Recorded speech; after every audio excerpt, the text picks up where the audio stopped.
Assalamualaikum warahmatullahi wabarakatuh. Nama saya Listia Putri dari kelas 8C. Hari ini saya akan memvlog tentang buku fiksi dan non-fiksi. Bab 9 Bahasa Indonesia kelas 8. Mari langsung saja simak ke videonya.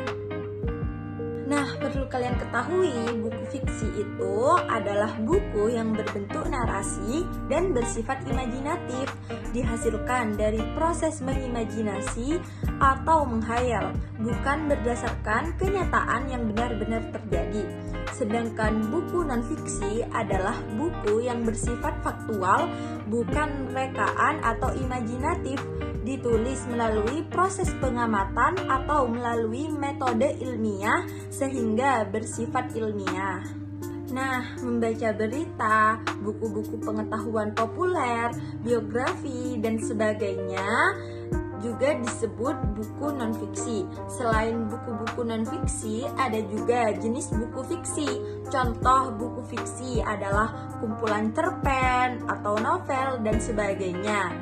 Berbeda dengan buku non-fiksi yang bersifat menambah pengetahuan dan atau wawasan, buku fiksi pada umumnya bersifat menghibur atau sebagai hiburan. Nah, berikut ini adalah karakteristik teks fiksi dan non-fiksi. Yang pertama, bentuk teksnya. Kalau teks fiksi bentuknya narasi, sedangkan teks non-fiksi eksposisi, argumentasi, laporan, dan sebagainya. Pemerolehan data, teks fiksi, imajinasi atau menghayal, sedangkan teks non-fiksi adalah penelitian ilmiah. Sifatnya, sifat teks fiksi adalah tidak ilmiah, sedangkan sifat teks non-fiksi adalah ilmiah. Bahasa teks fiksi adalah tidak tunduk terhadap kaidah bahasa Indonesia baku, sedangkan bahasa dari teks non-fiksi adalah tunduk terhadap kaidah bahasa Indonesia baku. Selanjutnya, fungsi teks. Fungsi teks fiksi adalah sebagai hiburan kepada pembaca, sedangkan fungsi teks non-fiksi adalah untuk menambah pengetahuan. Yang terakhir, maknanya. Makna teks fiksi adalah kadang menggunakan kata-kata yang konotatif, sedangkan makna dari teks non-fiksi adalah menggunakan kata yang denotatif. Apa sih yang dimaksud peta konsep? Nah, peta konsep sering juga disebut dengan istilah peta pikiran atau mind map. Peta konsep adalah bagan atau diagram yang menggambarkan alur pikiran seseorang tentang suatu objek.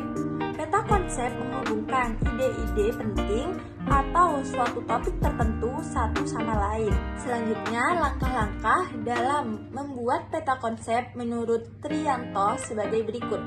Yang pertama, mengidentifikasi ide pokok atau prinsip yang melingkupi sejumlah konsep. Yang kedua, mengidentifikasi ide-ide atau konsep-konsep sekunder yang menunjang ide utama. Yang ketiga, tempatkan ide-ide utama di tengah atau di puncak peta tersebut. Yang keempat adalah kelompokkan ide-ide sekunder di sekeliling ide utama yang secara visual menunjukkan hubungan ide-ide tersebut dengan ide utama. Kemudian, unsur-unsur dari peta konsep adalah yang pertama, media atau kertas, polos dengan ukuran minimal A4 dan paling baik adalah ukuran A3 dengan orientasi horizontal atau landscape. Central topik diletakkan di tengah-tengah kertas dan sedapat mungkin berupa image dengan minimal 3 warna. Yang kedua, garis. Nah, garis harus melengkung, tidak boleh garis lurus dengan panjang yang sama dengan panjang kata atau image yang ada di atasnya. Seluruh garis harus tersambung ke pusat. Yang ketiga, kata. Menggunakan kata kunci saja dan hanya satu kata untuk satu garis.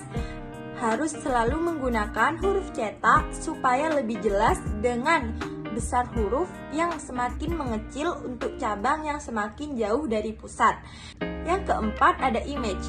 Gunakan sebanyak mungkin gambar kode, simbol, grafik, tabel, dan ritme karena lebih menarik serta mudah untuk diingat dan dipahami. Kalau memungkinkan menggunakan image yang 3 dimensi agar lebih menarik lagi. Yang kelima, ada warna.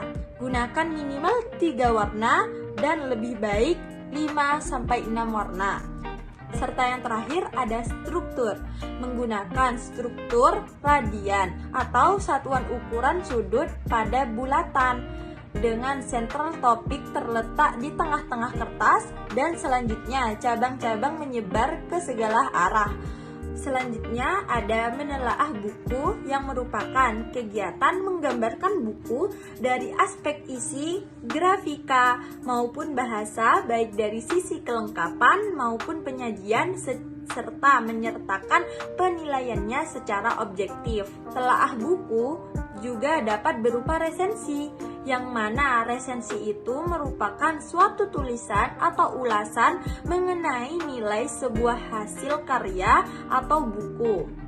Adapun tujuan menulis resensi adalah yang pertama, memberikan informasi tentang apa yang tampak dan terungkap dalam sebuah buku. Yang kedua, mengajak pembaca untuk memikirkan, merenungkan, dan mendiskusikan lebih jauh fenomena atau problema yang muncul di dalam buku. Yang ketiga, ada memberikan pertimbangan kepada pembaca apakah sebuah buku pantas mendapat sambutan dari masyarakat atau tidak. Serta yang terakhir, menjawab pertanyaan yang timbul jika seseorang melihat buku yang baru terbit. Mungkin itu saja yang dapat saya sampaikan terkait buku fiksi dan non-fiksi. Kurang lebihnya mohon maaf. Wassalamualaikum warahmatullahi wabarakatuh.